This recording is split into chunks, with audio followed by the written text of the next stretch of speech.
disparities, because of geographical barriers and language barriers and lack of infrastructure for people with disabilities. We see that not every kid gets an equal chance to succeed, and that has huge ramifications for generations to come. If we can help ensure that this generation is going to be healthy, happy, and strong, then all of us will succeed together.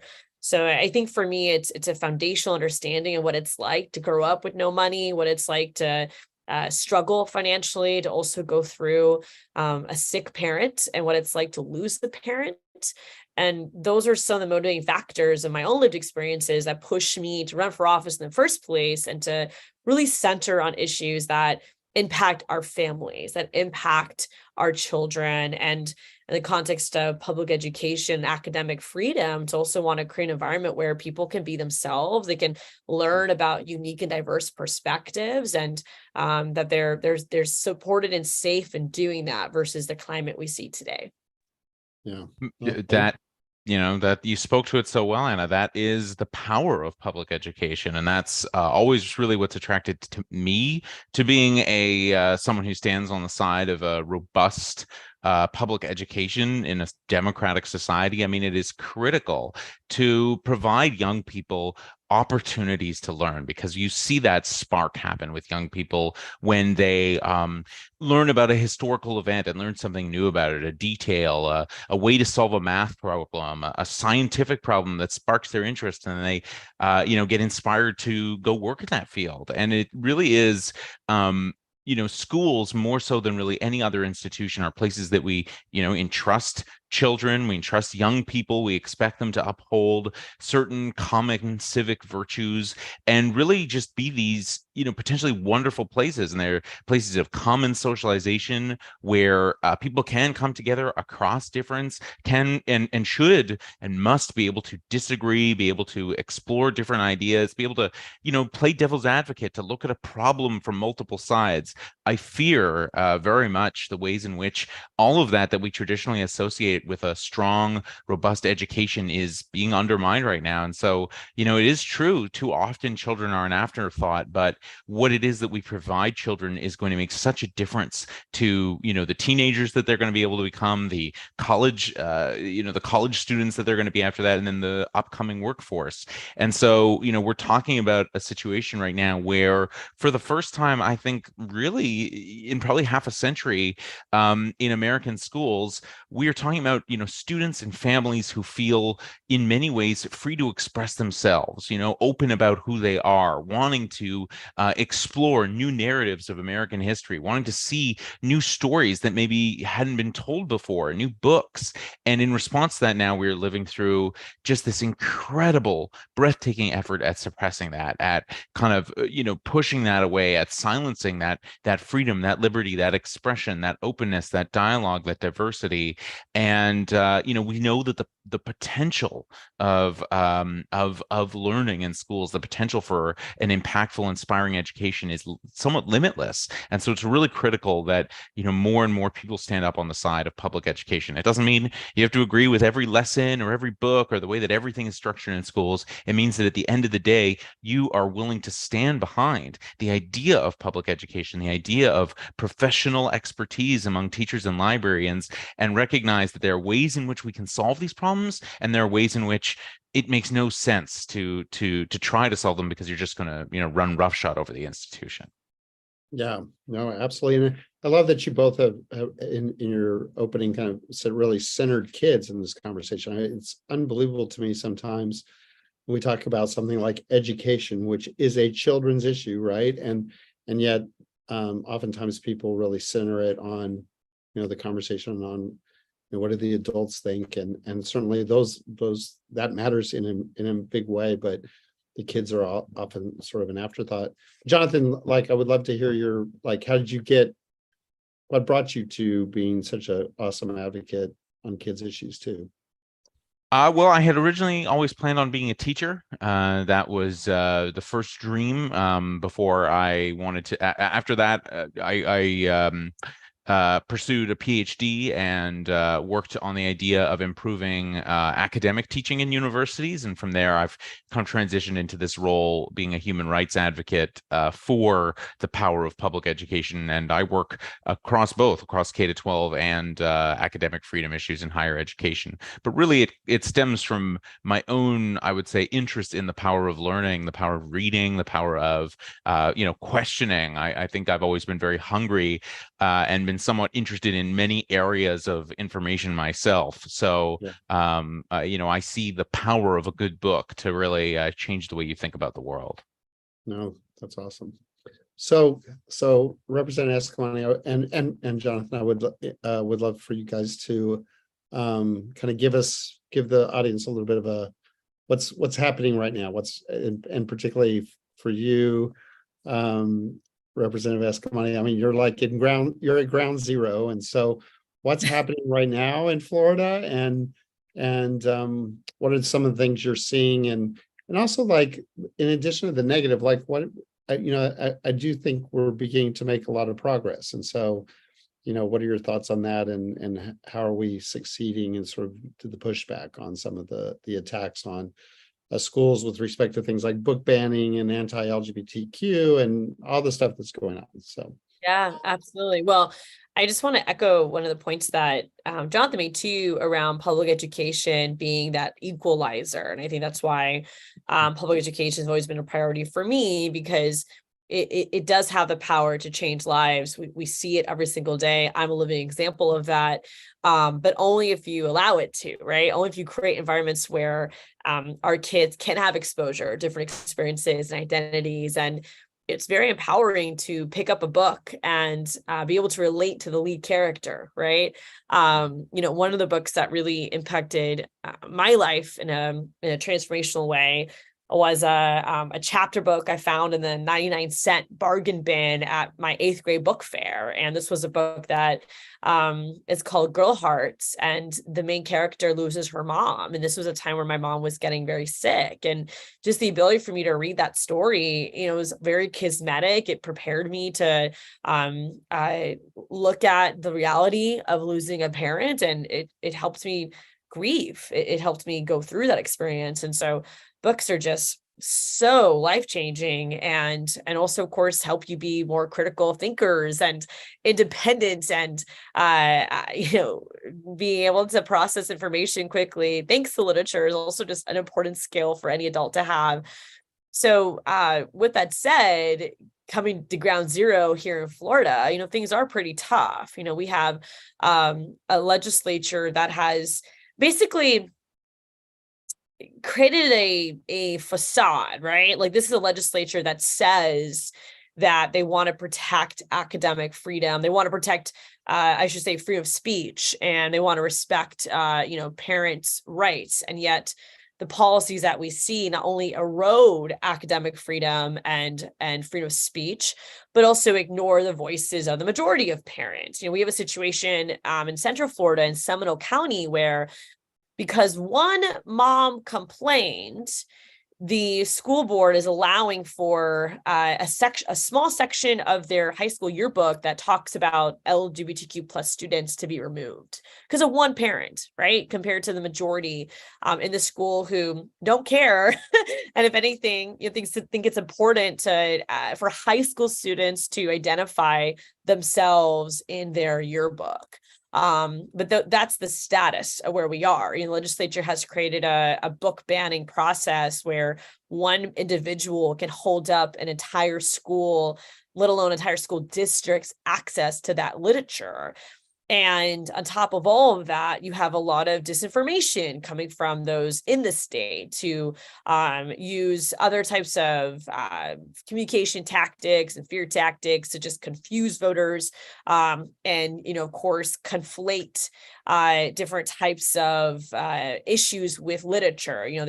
They're conflating what is a sexual health education curriculum with the books you find in your library. Like, they're not the same, right? And it's also important to stress that sexual health education in Florida is not only pretty modest, just in its holistic iteration, but also requires parental consent. Parents can opt a kid out of any sex ed program. So there's just been this huge conflation between sexual activity and sexual orientation and gender identity, which again has been used to stoke fear, to spread homophobia, transphobia, and empower a small minority of people to not only endanger other students and their health and well-being, but to completely erase history, erase identities.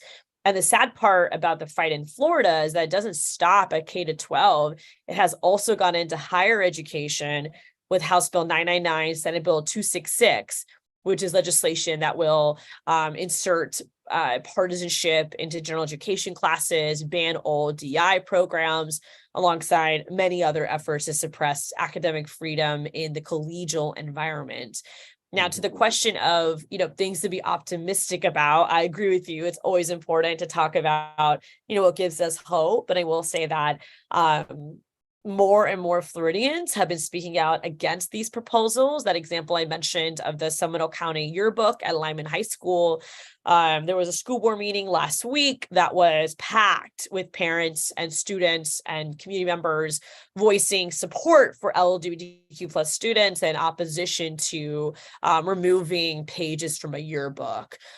We see the same type of pushback, during committee meetings with community members and Floridians coming out to express support for freedom of speech, academic freedom, for history being taught accurately versus some of the whitewashing we're seeing today. And so organizations have formed as a result, including the Florida Freedom to Read Project, based out of Orlando, that is not only combating this rhetoric, but also providing book fairs for families and teachers to access books that are being restricted.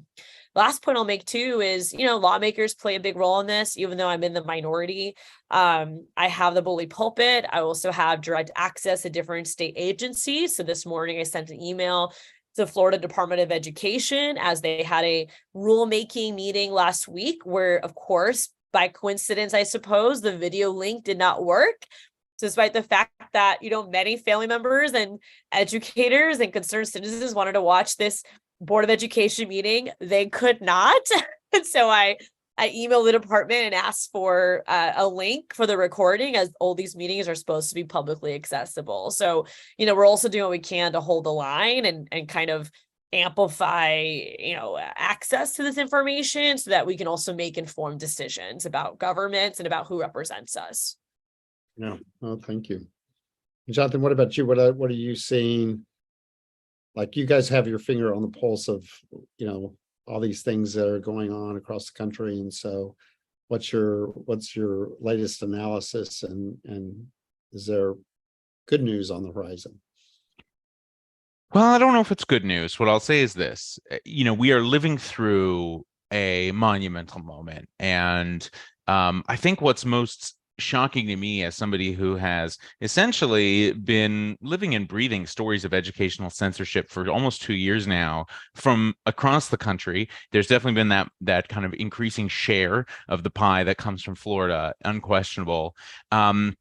But it's really, this is a playbook. This is the same just about everywhere. I was reading today a story from South Carolina that involves students complaining about a lesson in an AP class where they were supposed to be taught a Ta-Nehisi essay, and said it, made them uncomfortable. And it looks remarkably like something that happened in Oklahoma, and it looks kind of like something that happened recently in Florida with the investigation of a teacher over showing a Disney movie, which is a student has a vague sense of a complaint, and suddenly that seems to trickle up and become a kind of actionable item for a school district, a school board, a legal apparatus.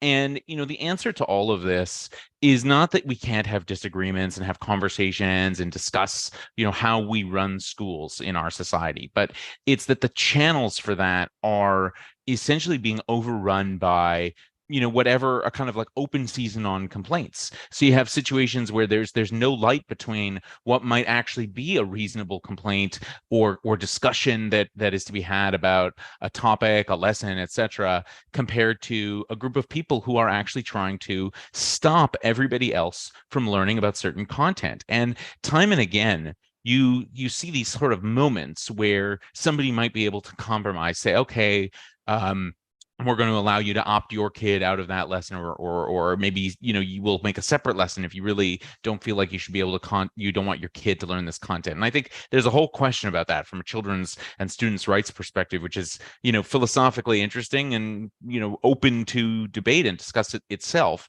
But even there, what we see is that that is not of interest to those people who are pushing this. They do not want the compromise. So you see in Tennessee a story where a teacher, as part of a law that was passed 2 years ago there, alerted the community, the parents and students in the class, that she was going to be teaching, I think this was a librarian, she was going to be teaching a class for Mother's Day about books that don't have traditional mothers in the text. Now, one of the books involves mention of a family with two dads, but you know, there are many kids who do not have traditional mothers in that sense. Maybe maybe it's a family that's been adopted, a step family, right? Someone lost their mother. I mean, Anna, you're talking about a situation like that. Those books could, you know, have meaning to you. And what's happening is, in that moment, in response to an alert that there's these books are going to be taught in a class, someone goes online and organizes a whole group of people to kind of funnel their outrage at a superintendent who looks at the, you know, course content of that lesson plan and then tells the teacher, you know what, don't teach this. And we see that in Wisconsin, where a teacher was organizing a student concert to sing a Miley Cyrus and Dolly Parton song, Rainbow Land, and then they told the teacher, the kids cannot sing the song. Now, that song, you know, it references rainbows have this association with LGBTQ identities. There's nothing sexual in that song, or, you know, age inappropriate for first graders. It would be quite surprising for a teacher to think that there was, but that's not what's happened here. And so now that teacher, in response to her sharing what had happened publicly, she was suspended, and now she's in danger of being permanently terminated over something as simple as that. And so we're talking about songs and concerts and Disney movies in class and textbooks and then books on shelves. So it's this whole gamut of things that just didn't used to be so hard to do in schools, where a group of people have been empowered to make, you know, basically foment outrage over these things. And in each case, you could imagine alternative solutions. You can imagine a parent who doesn't want something approaching a teacher and having a one-on-one conversation. It doesn't have to turn into an effort to get people fired or to get superintendents to cancel things. You don't have to ban books. You don't have to, you know, issue gag orders on what it is that people can talk about in schools.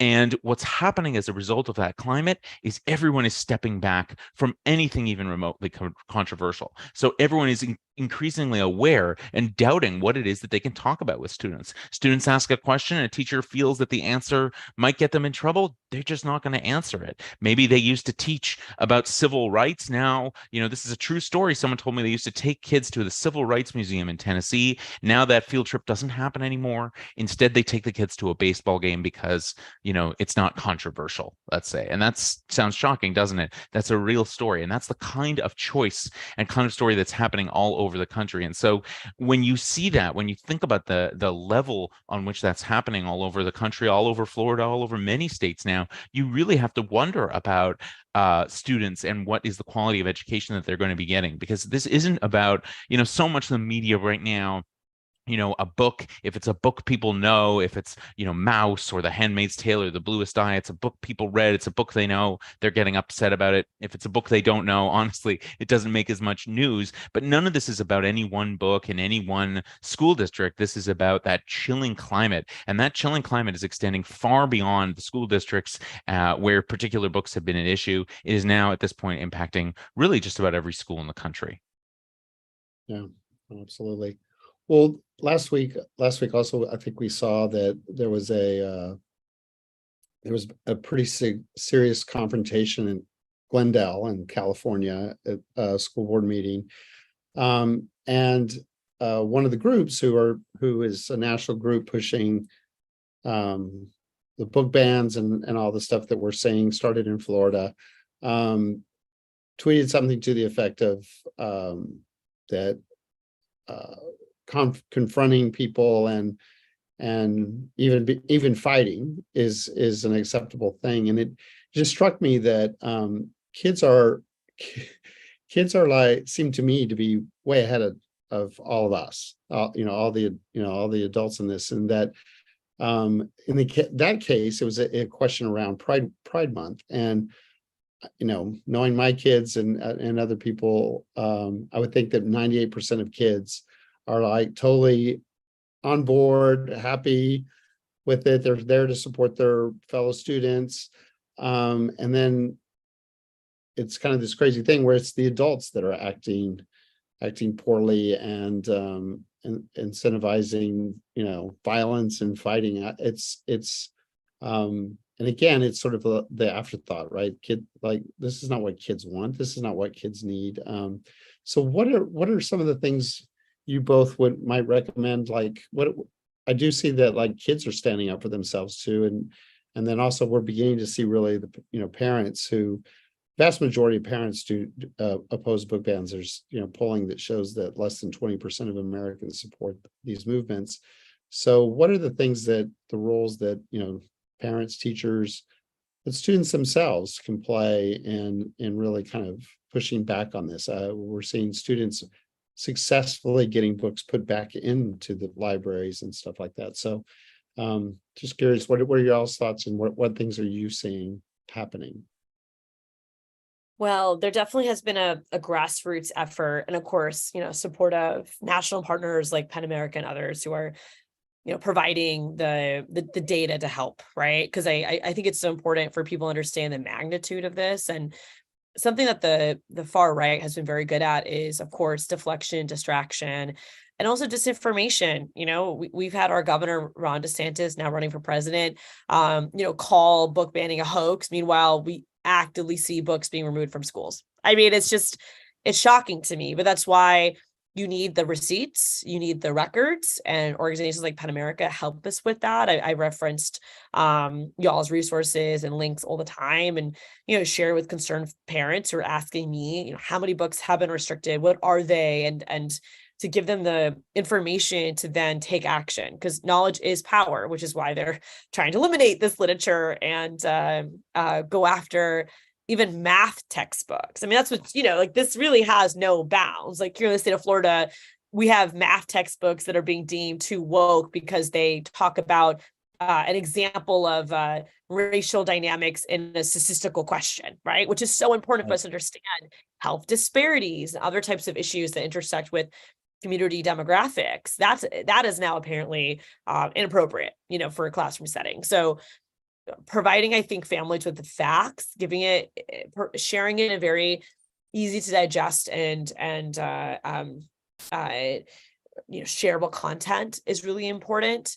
And then, of course, showing up at your school board meeting, showing up in the legislature, staying engaged, being active. All of that is very, very important, because we do find ourselves in a situation where the loudest people are getting the most attention, and the contrast is there, but we have to be vocal. And I'll add too, to mimic something Jonathan said, like, I feel like things are going to get worse before they get better, at least in Florida. We are seeing some of these extremist organizations organize trainings in Florida. Of course, the hostile takeover of New College, which is one of our state universities, to mimic Hillsdale, which is a private Christian college.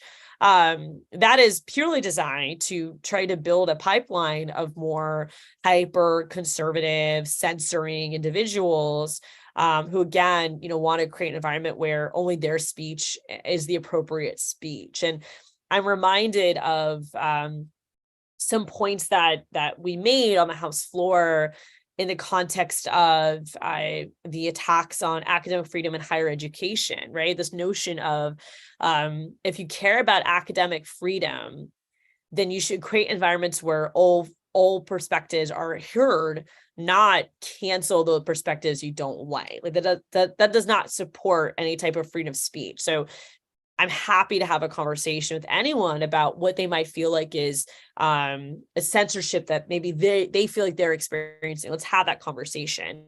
But censoring someone else's speech because you feel like yours is being censored is not how we operate at all.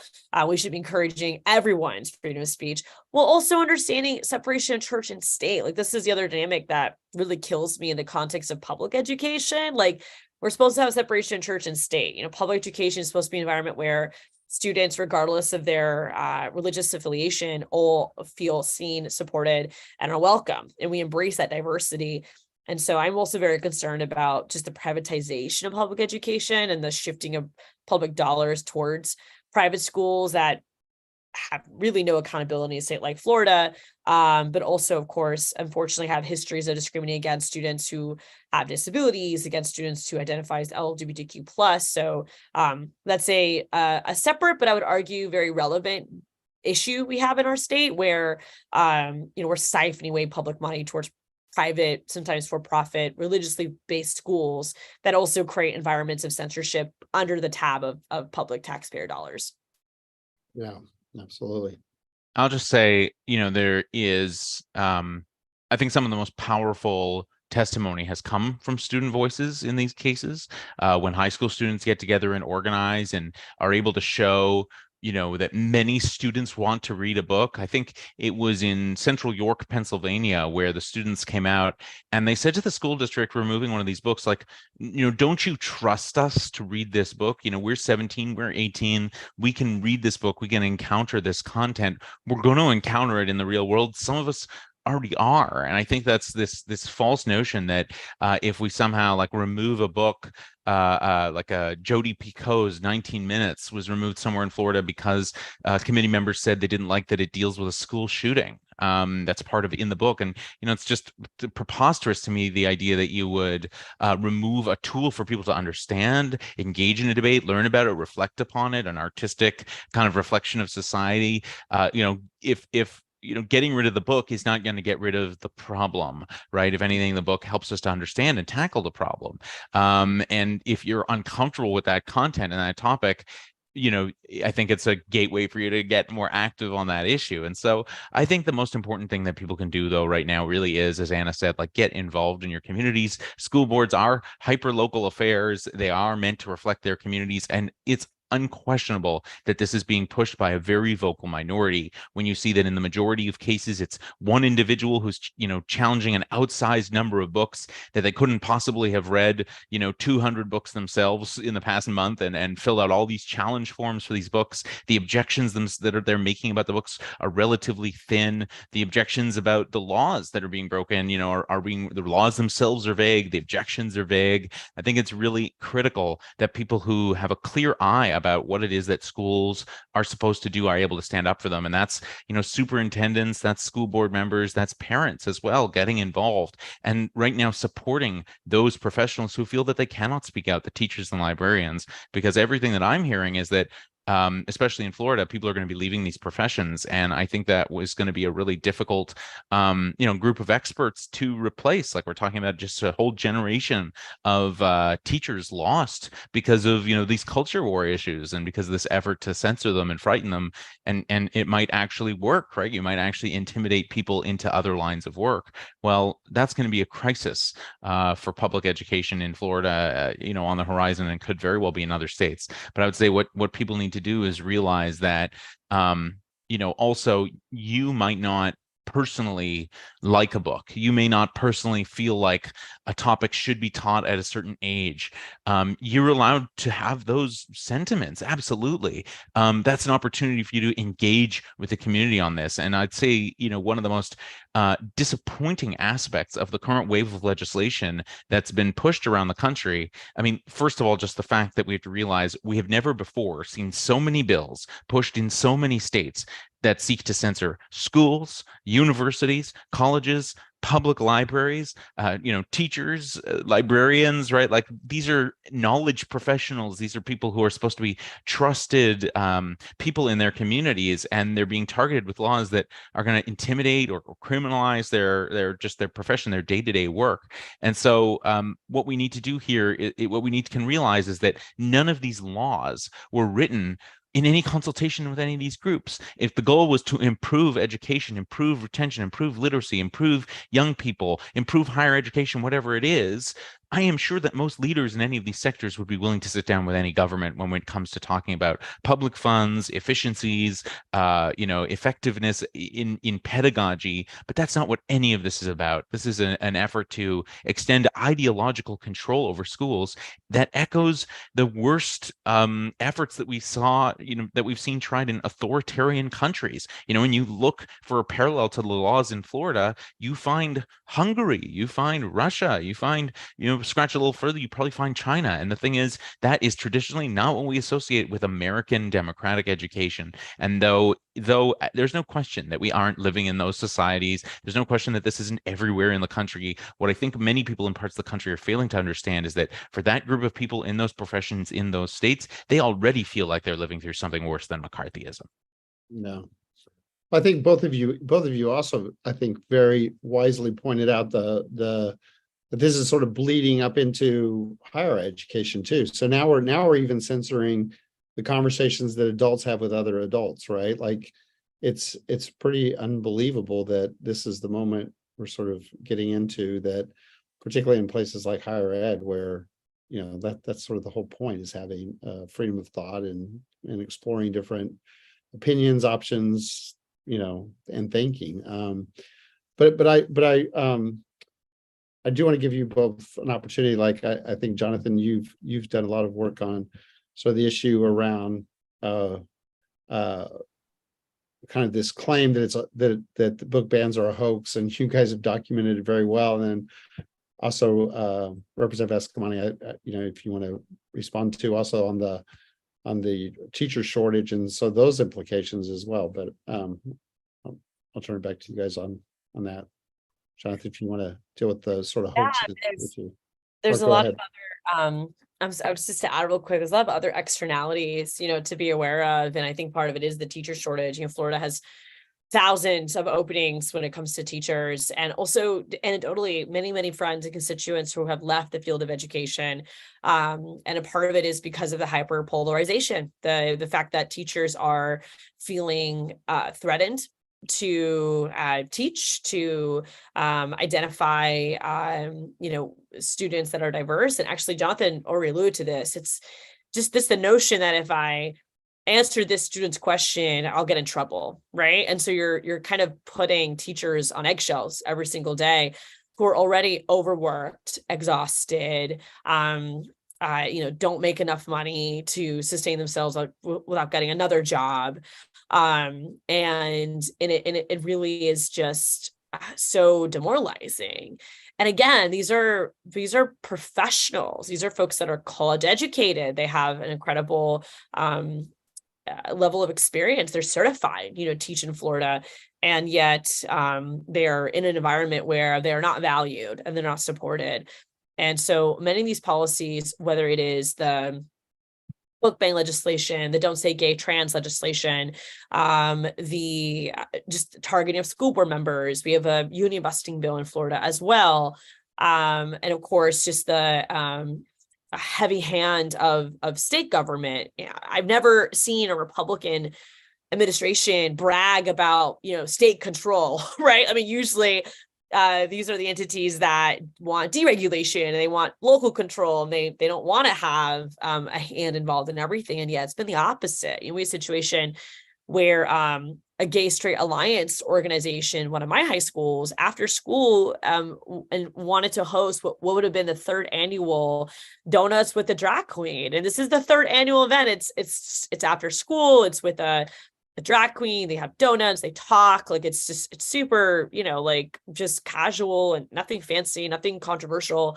Never was controversial before. And then of course, I got lifted up to state officials. They threatened to investigate the teacher and the school if this event went through. So they canceled it. And again, it's one of those examples of a hostile work environment for educators. And we had a teacher, as you noted already, who that showed a Disney film and went through all the parental permission, steps as well.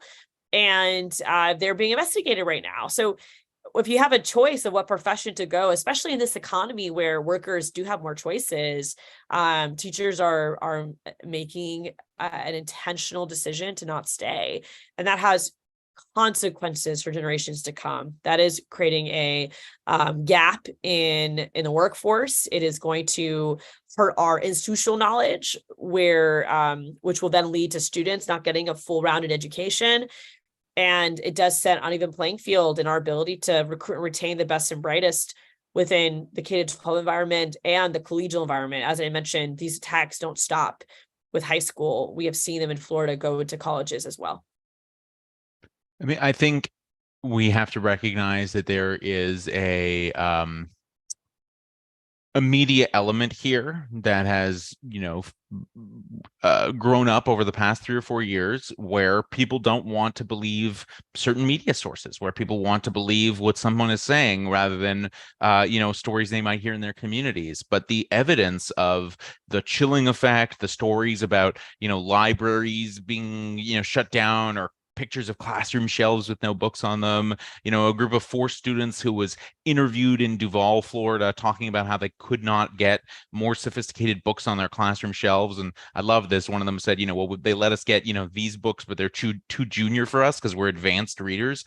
I mean, like, this isn't the what it would take to have made this as an elaborate conspiracy is so absurd, and to have it happening across so many different states.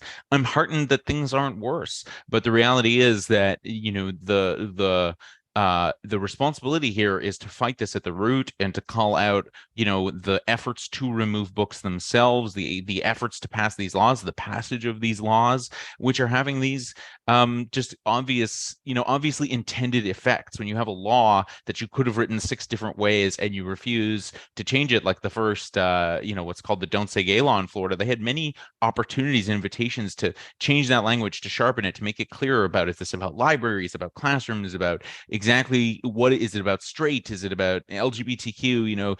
They didn't want to make the language clear. They wanted to keep it vague, and now it has had this incredible chilling effect because people say they don't know what the law really does or doesn't. And now that law is being expanded to 8th grade, and so you're going to see this on a wider scale. And so you have the same politicians who are clearly championing these laws and trumpeting the ways in which the laws are going to restrict certain topics, to then turn around and say, well, there's restrictions happening in schools. That's a hoax. I mean, it makes no sense. This is exactly what they wanted seemingly to do in passing these laws. So if those laws are doing that, I don't know how it makes any sense to say that things are being made up. Now, it's also true that this is having downstream effects in ways perhaps people didn't expect. I'm not sure that, if you look at, like, I was looking at this book that was removed. It's like a book of tribal communities and images around the world. And there's one community pictured a young child, and you can see their naked buttocks. And that book is being construed as like sexual or pornographic and has to be removed from schools, which is preposterous, right? Like, that we can still, there has to be a reasonable adult in the room who can differentiate between how we apply rules around what is obscene materials and what is excuse me, and what is not. And so unfortunately that is getting blurred by a deliberate effort to blur that line, to make people more nervous about it. And none of that is new, right? Like, there have been fights about public schools and public libraries and nudity and bodies, and whether we can teach people the names of their body parts for decades. So none of that is new. What's surprising, I think, for many of us is that after a period in which it was largely accepted that these were okay practices, that we would have professionals in schools teach about comprehensive sexual education, that we could name body parts, that we could talk about identities. Now there's just this effort to remove stuff, and it's having this, much bigger effect than anybody really probably intended. And that's what happens when you scare people. It's what happened in McCarthyism. It's happening now. Yeah. Well, on that point, one of the questions that we got in the chat is sort of around the power dynamics, and I'm curious what you all think is, as we're bringing culture wars to the kids. So why is it that we're picking on kids and using them as a foil to have these fights? Is it because they don't have power? Is it because and then kind of a related question, I think, but would ask you guys to tackle is your point, Jonathan, that we have seen this before. So is this also a part of a bigger strategy to basically privatize schools? And so So I guess first question is why are we targeting kids for the culture wars? And two, is there this bigger agenda around trying to privatize public schools and to eliminate them? I mean, I would say yes, and right. I do think it's a combination of both. I mean, I made this point for a while that I feel like so much of the, Moms for Liberty organization and their funding sources are tied to privatization. I've had folks who have attended their conferences as observers, and of course, just reporting in the news as well. And there's a pretty heavy dialogue around privatization and creating almost like a la carte, education type of services, which we also know is going to really be bad for students that come from low wealth families, like my family. When you don't have a parent that is driving you around, from place to place to place. Like my parents believed in the power of education. And while I was at school, they were working multiple jobs to be able to make ends meet so that they could see a better life for their kids. And for kids like me, having good public schools are transformational. The ability to get on a school bus to get to a good school is important. This type of push towards privatization is only designed to erode public education and perpetuate more religiously based education, which majority of those pushing for this are going to be emphasizing Christianity as the superior religion. But on top of all of that, it also is going to reduce accountability. These private schools in Florida have no accountability. They don't have to meet specific metrics the same level that our public schools do. The teachers don't have to be certified. And unfortunately, some have shut down, with really no option for parents or students to seek reimbursements for the money that was spent, on that school. And of course, there is a lot of just profit motivation here. I mean, there's plenty of lines to draw between, political appointees and lawmakers who support vouchers to making money off vouchers. So there's a lot of problematic connections there too. But on the other side of this question around, why the target on children, what's the impact on children? I do think that for those who wish to maintain the status quo, there's an understanding that change is inevitable, especially Generation Z, as a generation that has the most access to information, as a generation that is much more diverse than previous generations, and growing up in a time of serious political upheaval and concern, whether it's economic disparities and high inflation, whether it's gun violence, whether it's attacks on LGBTQ equality or attacks on abortion. These are issues that if you look at polling around millennials and Gen Z, like a lot of support to maintain rights and freedoms and embrace different types of families and, not maintain the same, kind of rigid structures of the past. And if you know that change is coming, then you're going to put in resources, policies, and operations to stop the change. And I just saw some social media postings about Turning Point USA's latest conference focused on young women. And, the speakers in this conference were telling women not to dream big, that you have to choose between a career and a wife. And so, we're kind of seeing, what I would argue as an ideology that really is not designed to bring about equality or fairness or freedom, but one that's really designed to maintain an avenue of authority for men over women, and to, again, kind of go back to time on what these power structures historically in our country have been. So I think there is also an intentional effort. A phrase I like to use is how every culture war really is a class war, because when you think about it, when you erode public education, families who have resources will be able to afford a good, whether it's private school or perhaps a charter school, they'll be able to find the transportation, find the resources to cover the cost. But for other kids like my family, kids who maybe have different types of mental health challenges or trauma, kids that are kicked out of a private school, because private schools have more flexibility to remove you than a public school does. we're going to be left behind, in institutions that will be underfunded, not well resourced, and again, not with educators that are top notch. And I do think that is the ultimate goal, is to further create division among classes and to maintain the power structure of those with means will be the most powerful compared to the ability for others to build economic mobility. I think it's very clear that it's an effort to foment a moral panic around young people. I think it is clear that it grew on the heels of the panic or concerns that were quite valid about young people and the COVID-19 shutdowns around the country. I mean, any parent who had to deal with working a full-time job while having your children online schooled, became concerned about their children, as they should be, and the quality of public education they were receiving. That was largely not a successful experiment. The question is, do we, seek to blame one group of people or one profession over it? Do we after it's done, come together to work on better solutions to make up the learning gaps, or we somehow try to seek revenge on schools for this? And that's what strikes me as an element in a lot of this, is that's almost like an element of wanting to revenge against schools, which obviously gets to their ability to actually make up those learning gaps. And those learning gaps are real. I mean, any teacher right now who has fourth graders can tell you it's like those kids, didn't finish second grade or whatever that relationship is.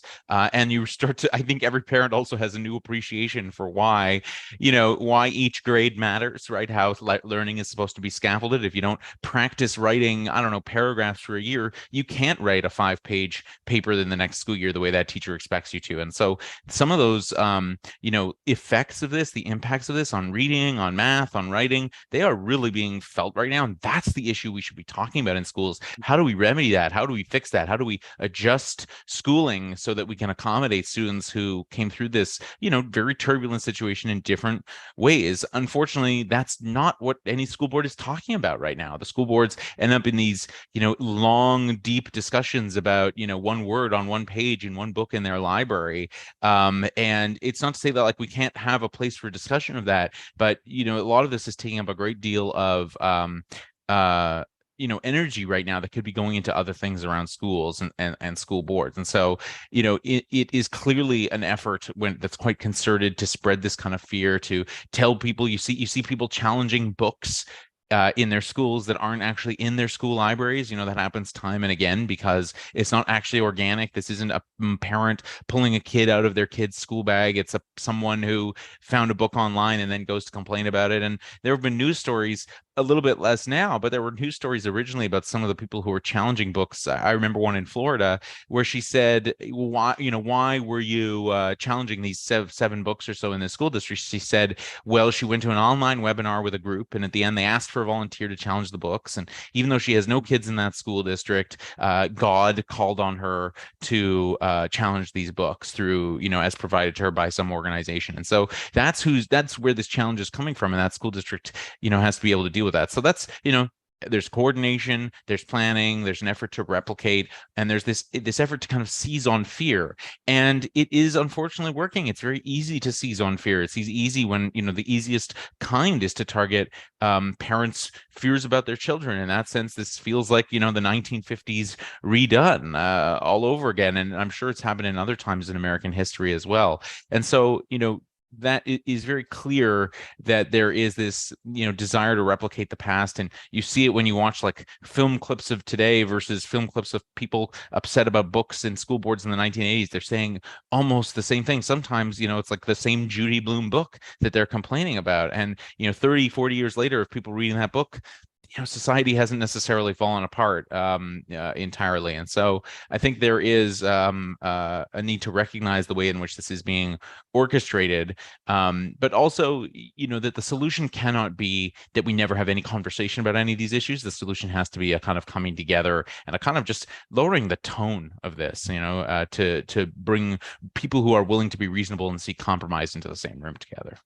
Yeah, absolutely. Well, I definitely want to be mindful of both your time, and I just so appreciate both of you, all the work you do, first of all, and then also for being here with us today. But one last question, and basically to give you kind of parting words. to kind of leave on a positive note is, what are the things for our listeners and sort of the people, the groups that are forming, and the kids and parents and teachers who are pushing back on this? What would be the one takeaway that you would give them, and to move forward? And also, I know that most of these fights certainly are taking place at sort of the local and state level. And then for those of us at the national level, do you have any advice? How can we be helpful to you? And is there something we should be doing nationally as well? I mean, my first piece of advice is that you're not alone, right? That it might feel like, especially if you're in a very conservative county or district, if you're a teacher in a school district where you feel isolated, just please know you're not alone, that the majority of Americans and Floridians don't support this type of censorship, this type of banning. So please find comfort in that, and definitely reach out if you find yourself in a situation where you're looking for support. When it comes to just actions to take, like, I think it's so important to share these stories, to elevate what's happening in your school, to contact your school board members, who sometimes can be a little less partisan than the state legislature. And then for national groups, continue to provide us with resources on the ground. Part of the challenge, I'll say, in Florida is just resources are so stretched, because while we're fighting this battle, we also are fighting many others. And so providing us with the on the ground information and expertise and data, helping to pitch stories to news reporters so that there's active investigative work happening and data-driven perspectives. I think all that's very important to empowering locals to at least have all the facts so they can make a decision for themselves. And I do want to say thank you for the opportunity to be here. And I especially want to thank Jonathan from PEN America for all y'all's leadership. And, he emphasized the point for dialogue. And I love that, because I think we should be able to have healthy debate and dialogue, but that's not what this is. And again, I said this before, but I'll say it again: canceling someone else's speech because you don't like it or makes you personally uncomfortable, it is not free speech. And, if you're worried about your perspectives being canceled for whatever reason, then let's look at policies that support and respecting everyone's voices. Let's pursue forums, to have good debate and dialogue. Let's create that for students. But it's not okay to say that, your support of academic freedom is taking away someone else's freedom, or your support of free speech is taking away someone else's free speech. That's not how it works. So I think it's important for us to stress that. And I'll just say quickly, you can go to pen.org/action, where we coordinate actions against book bans in different parts of the country. And everything Anna said, about getting involved, speaking out, sharing stories, particularly to the teachers out there who or librarians who are experiencing this. We are always looking to collect firsthand stories, even if you want to tell us anonymously or help get a story into the press. My sense is that this is all happening at a much worse level than people have been willing to talk about publicly. And it's kind of like when after the Red Scare happened, people then were able to tell what had happened to them 5 years ago. I think that we're going to see a huge outpouring of this. And just in terms of, other levers of government, federal government, other state governments, I think that we are seeing a real hunger for proactive steps that people can take. And I would say that that's really positive. We have to remember the importance of the First Amendment. We have to remember students' rights to be educated in a non-discriminatory environment. And it's not sort of powerless when it comes to what happens in a school in Texas. It's not that like the people who live there are just sort of stuck with the school board now and they can teach whatever they want. We live in a democratic society. There are rules. We believe in equity, in equal rights in the United States. We still do anyways. And so I think we just have to remember that there are levers for upholding these things. No, absolutely. Do you guys, for the audience, I know everyone should know that both of you are awesome and very active on Twitter. And so if people want to read to, I would urge everyone to follow you both. But do you want to give your Twitter name for our audience? For sure. I mean, we're the same on all platforms, including Instagram, Facebook, and You can and Twitter alongside Blue Sky and TikTok. And so it's just at Anna for Florida. I dropped in the chat as well, but it's Anna with 2 N's, all spelled out at Anna for Florida. And mine's at John Friedman. It's similar, same across different platforms. Thank you so much for having me. It was a great conversation. Yeah, thank you both so much. And we really appreciate it. And thank you for everything you've taught us and all the great work you're doing. And for our audience, I just want to say thank you for being here to sort of kick off Children's Week. And for the rest of the week, First Focus and our community partners will be hosting a mixture of virtual conversations and in-person events on a range of topics, and we'll be posting online about those. And so and follow, use the hashtag this week, Children's Week 2023. But thank you all, and very much thank our guests for being here. Thanks for having us. We'll talk soon. All right, sounds good. Have a great afternoon, everybody.